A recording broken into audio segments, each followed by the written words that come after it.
Hey guys, and welcome back to another video. And today I want to take a look at the PekkaBoWitch strategy. I will show you guys exactly on how to use that in Legend because, to be honest, this became more and more my favorite strategy to use right now because it's so universal to use. Like, you have so many options on how you can use it, like start with the Queen Walk, Warden Walk. You have so many options with your breaks and everything. So it's just super creative and I really enjoy using it so far. So I will show you guys today a couple of examples of how you can use it, and that's pretty much the goal for today. As you guys might see already in the setup and the light and everything, it changed quite a bit. So if you guys are wondering, and if you guys might have not caught it already, I moved from my old apartment to my new apartment. And, well, not too much is finished yet, because obviously we have to get ready with everything, like get ready all of the rooms. So I kind of like put up a setup which I can use for videos, and that's kind of it. So there's going to be obviously small tweaks and everything, but there's going to be as well like a setup video because a lot of you guys asked for it. So that's going to be happening really soon, obviously as soon as the setup finished. So far it's still work in progress, but eventually it's going to finish, hopefully. So this is right now the situation. This is why it looks different. This is why there's a new microphone in front of me. So just if you guys are wondering, that's right now the current situation. But now let's get back to the gameplay, because that's why we're here for.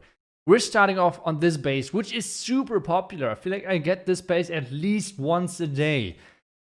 And that's a lot. So if you know on how to beat this base with your strategy, that's already a huge step into the correct direction. And this is the way and how I do it. So first off, I normally queen charge in one of the corners, basically. So it's either 6 o'clock or 3 o'clock. Those are the most likely best options. And then you kind of try to funnel, try to push your queen into the eagle direction. That's pretty important because it's really nice to enter over there. The next thing which you have to do, so for me, I see my queen is walking to the eagle, so I know she's alright. The next thing which I'm going to do is send in a wall breaker and then send in all of the Pekka and everything. Meanwhile, the siege barracks and the king on the outside. This is kind of key because this is pushing everything from my main squad into the core. Obviously as well, I'm using the witches on the outside. And if you guys are wondering, it's why exactly do you bring witches in this army composition? And the simple answer is time, because you invest a lot of time in the queen charge or the ward walk in the beginning. So it's kind of nice to have some sort of army composition where it's kind of quick on time, because time otherwise is always a huge issue, especially with Pekka, because they tend to be kind of slow. With the witches, you have already always your flank kind of cleared, except if there are a lot of giant bombs, which most of the time the giant bomb locations are in the base. And then the next thing, if they're more giant for towers, but then you have to deal somehow adds with that. Meanwhile, once again, all of the witches survive. This is why we have 1 minute left, and my royal champion is now using her ability, but still, this is already correct, because we have the Royal Champion still alive, we have a Pekka still alive, we have the Yeti from the Siege Barracks still alive, and this is going to be a huge triple in the start of this video. So now the question for you guys, because like I said, I love this current strategy, and I know that most of you guys are most likely kind of tired of seeing Queen Charge Hybrid, but I want to upload more. Since I get now back into Legend, I'm kind of hyped for pushing and trying to get back into it, so I still have to work go a long way kind of, because I'm still not really that good again in Legend, but I'm trying to figure out a bit better which strategy I should use, etc. But let me guys know what strategies you guys would like to see, because like I said, I think I will at least push with one account with this army, or keep pushing with it. Let me guys know if you guys would like to see more hybrid again, or if it's more I don't know, Queen Charge Lalo or Zab Lalo, something like that. Let me know that down below in the comments, because like I said, that would be awesome to know. Right now, this is my favorite army to use in Legend, I think, and it's working really great for me. So just let me know what you think. Now let's get back to the next base, and it's kind of once again the same setup. Queen charge into one of the corners, that's most of the time working. And this time I chose the corner where the enemy clan castle is, because if you can take that out early, it's obviously pretty nice for your Pekka smash, right? The next thing, as soon as your queen is deciding for one side, just add on the next corner your king and your siege barracks. If you know that the pathing into the town hall is pretty decent, which it is on this base, I think. And well, then you're just sending everything in. On my end, on this attack, I was pretty slow with the king funnel, which in the end results into all of the Pekka walking around. But I want to show you guys this attack as well, because it kind of shows how freaking powerful this strategy is. Because in the end, this is still getting really close. So queen is in the core of the base, and this will happen kind of often with this strategy, that at some point your main squad, which is the Pekka smash kinda, and your queen and the healers sometimes go different ways. But that's not really bad. That's not really bad in any way, because then you have some sort of queen charge, and then you have some sort of Pekka, like insane guys, whatever, going crazy on that base, because they cannot really die, because they're just so tanky, even without healers on them. But for us, since we had the rage and everything in the core, the queen is basically taking out everything in there, and that's pretty insane. Now I use the royal champion at the top side, just support everything, like make sure that the queen is staying healthy and everything. And once again, you guys can see it. All of the witches survived. There are like at least 2 Pekka, I think. The king is alive, so once again, it's a pretty nice overkill. So, like I said, this army is freaking insane in Legend. And it's, like I said, really creative. Like sometimes you can use the siege barracks, but sometimes you can use the blimp as well, like on this one. It's kind of once again the same approach like the first time. Right now, I really like adding the queen charge at the beginning.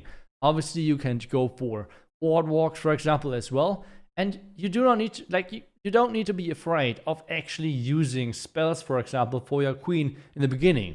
Even if you have to use like 1, 2, or maybe even sometimes 3 rages, that's totally fine. That's no problem at all. Because the fact that you have 4 rages overall is already a lot of power which you can use. And most of the time, if you have like 3 or even 4 rages for a Pekka smash, that's kind of wasted. Like, there is no base in the world that is that freaking long that you can place 4 rages in the base efficiently with actually getting value. So try to use 1 or 2 rages in the beginning with their queen. That's no problem at all. So for example, over here, I encounter the enemy king in a second. I have already nearly 1 minute of my clock. So 1/3 of the time is already over at this point. But because we have the king, with the queen and the warden working together, they're kind of quick. So we have already nearly 20% of the base taken out as well. In addition to that, we have already the enemy clan castle taken out. But now there are a couple of things happening which are not planned, obviously. The first thing is, enemy queen is going for my queen during the time where I drop all of my troops, like the Pekka, like the bonus and everything. Now you guys might wonder, why exactly did you use the warden and not the queen ability? What was the reason for that? If I use the queen over there, then everything around the queen is going to retarget and it's going to hit my warden. Which basically means I would most likely not only lose my queen ability, but as well the warden ability.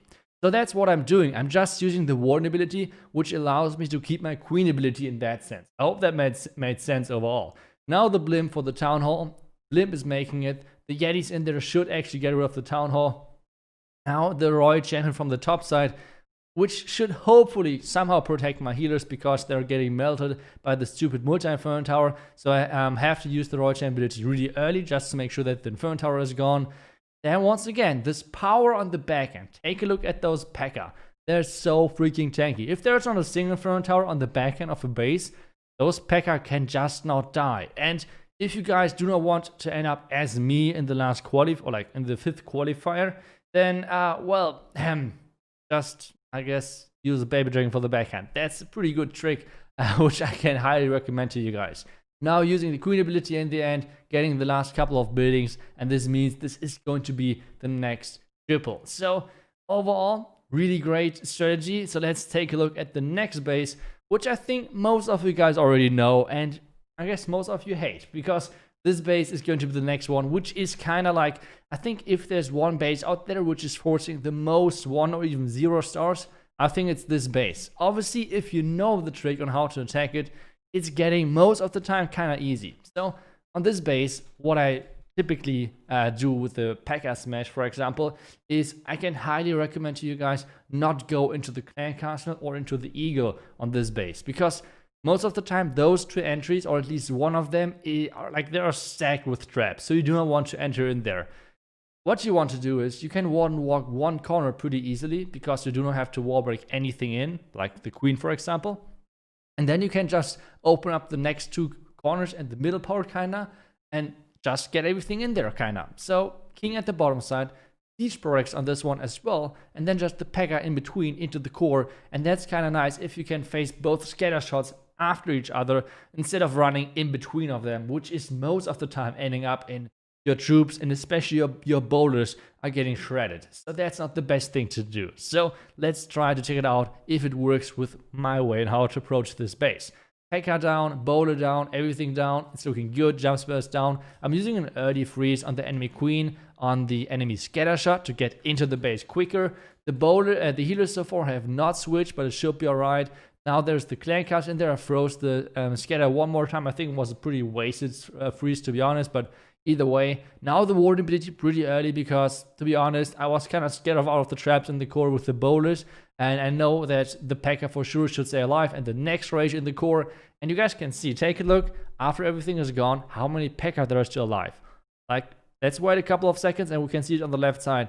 There are 3 freaking Pekka alive. And guys, do you know with how many Pekka we started? That's right, we started with 3 Pekka. So these guys or girls, or like, I think it's a she, I think that's put somewhere, but either way, they're insane. So that's it for today's video. But one more thing which I would like to add, even though we got 3rd in the community voting for the World's Qualifier, I want to give a huge thank you to all of you guys out there who voted for Tribe Gaming. I'm really grateful for that. There are going to be some news at some point, how it's going, like keep going, everything. But for now, thank you guys so much, and well, that's it for today. Thank you guys so much for watching. I will see you guys back tomorrow.